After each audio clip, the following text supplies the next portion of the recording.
It is now time to meet the 2026 class of the Pro Football Hall of Fame. Receiving yards all time, my man Larry Fitzgerald. Electric linebacker played his way into the company of legends. Ladies and gentlemen, Pro Football Hall of Famer Luke Kuechly. 4 rings, 1 at my expense, and now 1 bust in the halls of Canton. Adam Vinatieri. Yards rushing and 1,000 yards receiving in the same season. A 3-time Super Bowl champ. We've been waiting to hear his name called to Canton for a long time, and it happens in San Francisco. 49ers legend, Hall of Famer Roger Craig. Yards, completions, and touchdowns in NFL history. One of the greatest quarterbacks of all time, Hall of Famer Drew Brees.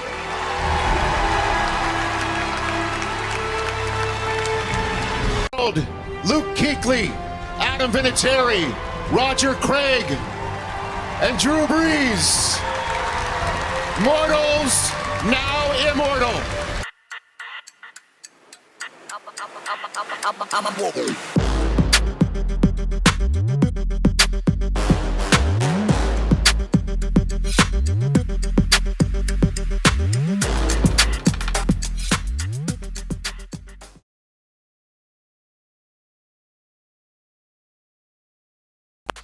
Hello and welcome to Sports Spin, where we take a sports story and we spin it. I'm Sun-EB7 and thank you for joining.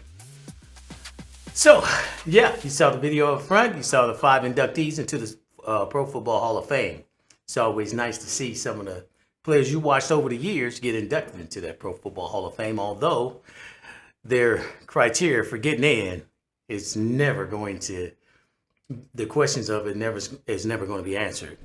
That said, there was, you know, I actually went to the Pro Football Hall of Fame back in 2003 or 4. Whenever the lights went out in the Northeast, when New York, New Jersey, when all the lights went out and they had that blackout. Yeah, I was there. I was in the Pro Football Hall of Fame that day. Earlier that day, we had to spend time. And then we were going to Charlotte, North Carolina, and we went down. And as soon as we crossed over the bridge, from West Virginia into Virginia, that's when the lights went out. As soon, because I had to stop at a gas station right across the bridge. So, yeah, good memories. That was when Michael Vick's shoes went into the Hall of Fame. He had just gotten the league. He had that year where he had that game where he had that 177 yards rushing and 177 passing against the Vikings. But yeah, so we've been there. You know, some years you agree with the inductees. I mean, you know, you agree with all of them, really. You always agree with them, but you don't disagree with any inductee, but instead you doubt who didn't get in. That's what you doubt. You're left to doubt who didn't get in. And that's always going to be, and I guess that's the draw to it. You know, we didn't vote you in, even though you've got all these accolades. And so, and I'll get to that in a minute.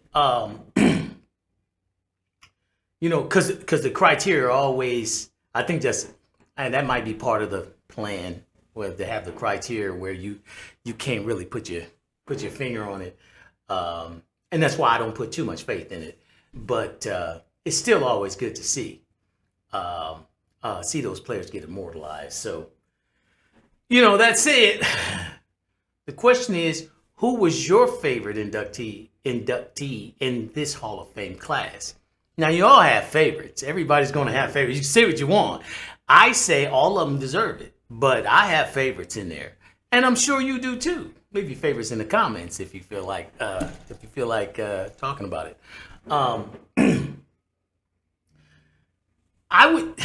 Here's what I will say, because we're talking about favorites. I'm not going to trash any player that gets into the Hall of Fame, because that wouldn't be right, because I think they all should be in there. If you played more than 3 years and you contributed to the league, I think you should be in there, especially offensive lines. If an offensive player doesn't get accolades, these winning teams, the offensive line should go in automatically as a group, as a unit. Seriously, they should go in as a unit. It's a shame to see offensive line do that dirty work every game, game in, game out for years, and then they have these teams that are just the best teams you ever seen, and the offensive line gets nothing. I actually made a video. Those of you that's been around for a while, you know about the highlight videos I used to have on my channel, and one of them was about the offensive line. It got a lot of views, and it also got a lot of people wanting to criticize, people giving their comments. I liked it.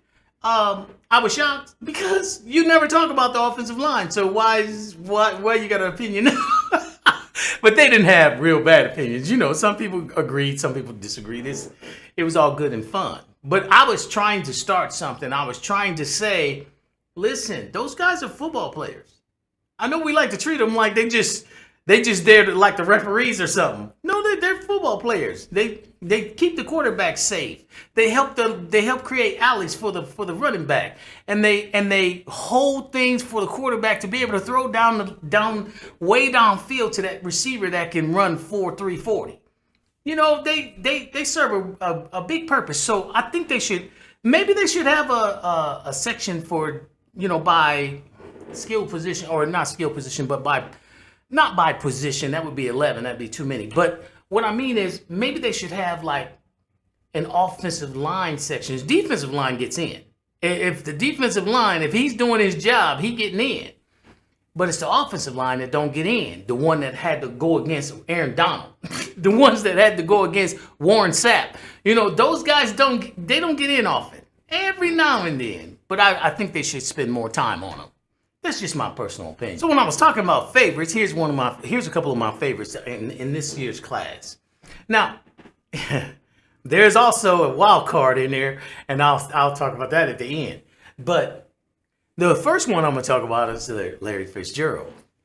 I had an opportunity to talk to him a couple of times when he was visiting. Once when he was visiting from Pittsburgh from college, and another time when he was playing for the Cardinals. He came home in the summer for something.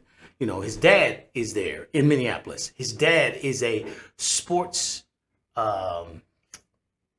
he does the sports segment on a radio station in Minneapolis. It's been years running.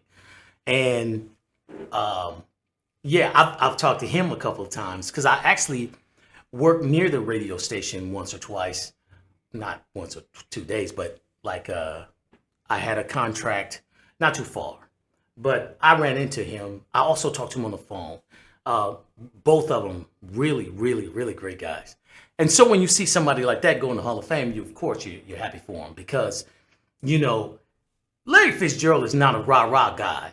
The dude is just, I don't know, man. He's just a good guy. He's just straight and narrow. He doesn't do all that stuff, but he works extremely hard.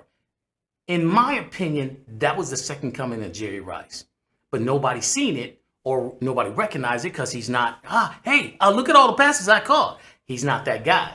So we overlooked him. Go back and look at his career. Look at the videos. He played for the Cardinals too. That was another thing that went against him. Had he played for the 49ers or the Cowboys, he'd have a different view on his career. And that is such a thing. There is such a thing as, being in some small market, being on a small market team versus being on a big market team. So, it is what it is. He's in the Hall of Fame, and I'm happy for him. The second one is Roger Craig. Now, the reason why Roger Craig he's not only a favorite, and now I'm happy for him, but he's a surprise. And the reason he's a surprise is because he's just now getting in. And when he did what he did it back in the 80s. Now, here's why I'm going to say this. So back in 2012, I'm in Vegas. I'm living there. And I go to the mall.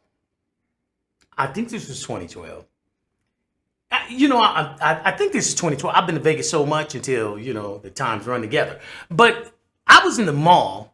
There's a mall over there I think it's called the Eastland Mall or something like that. It's on Eastern. I think that's Eastern Street that's running parallel to Vegas Boulevard. And he had a little booth in there, and he was doing a little something. And I said, Roger, and he said, hey, how you doing? And we started talking. And of course, he don't know me from a can of paint. Well, actually, he might, because he used to come to. Never mind. Anyway, so we're talking, and I mean, we're chopping it up, right? We talked had to be a little over an hour. We were just talking about different things because it was like we knew each other from an old neighborhood. And a lot of times you get that because where you come from and where I come from is not so different, right? It's just different faces and different names. But a lot of the things that I know from where I come from, you do too. And and I've been everywhere. So I've been to a lot of neighborhoods, I can tell you. And I'm not talking about, I'm talking about cities.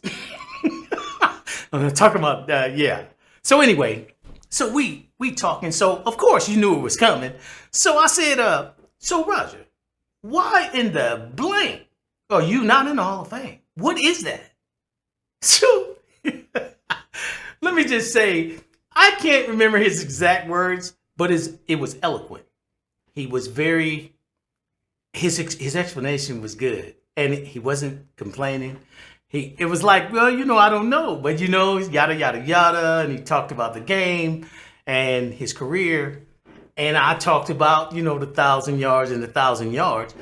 And in my running backs video, I have Roger Craig as one of the top 10 of the old backs in history, because he's the first running back to have 1,000 yards carrying and 1,000 yards receiving in a season.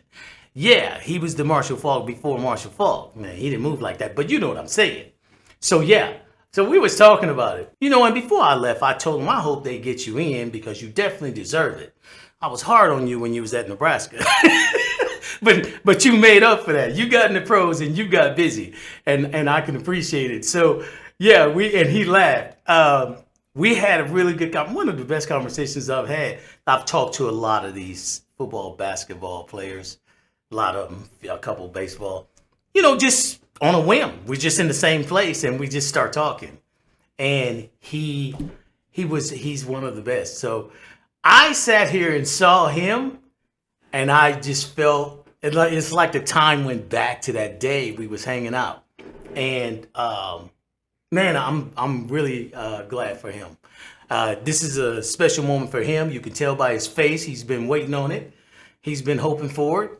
But one thing he didn't do, like some players, and I'm not judging anyone. I'm not judging any players, because you have the extremes. You have the Ocho who says, I wouldn't give up. And then you have the player that, he's emotional and he's like, why I ain't getting in? And no, man. No.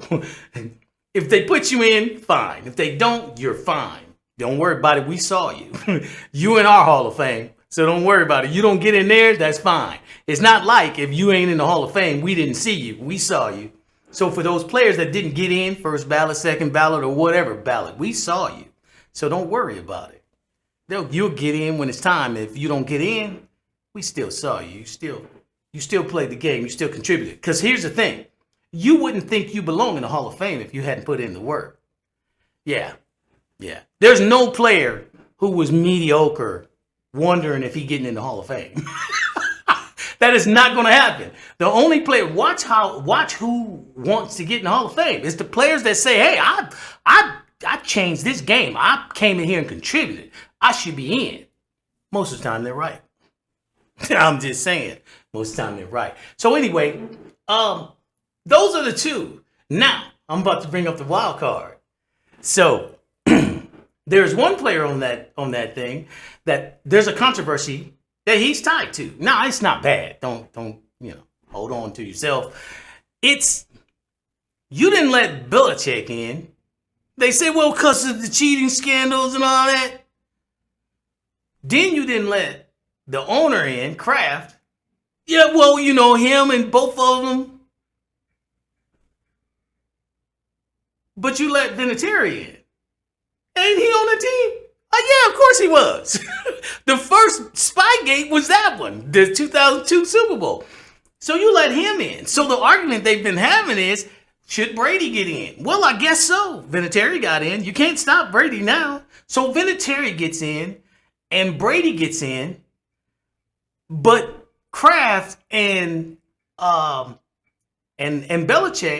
get denied because of the cheating scandal. So who cheated? Are we saying that Kraft and Belichick cheated? Brady and Vinatieri didn't? Yeah, no, I'm just bringing it up. I'm not.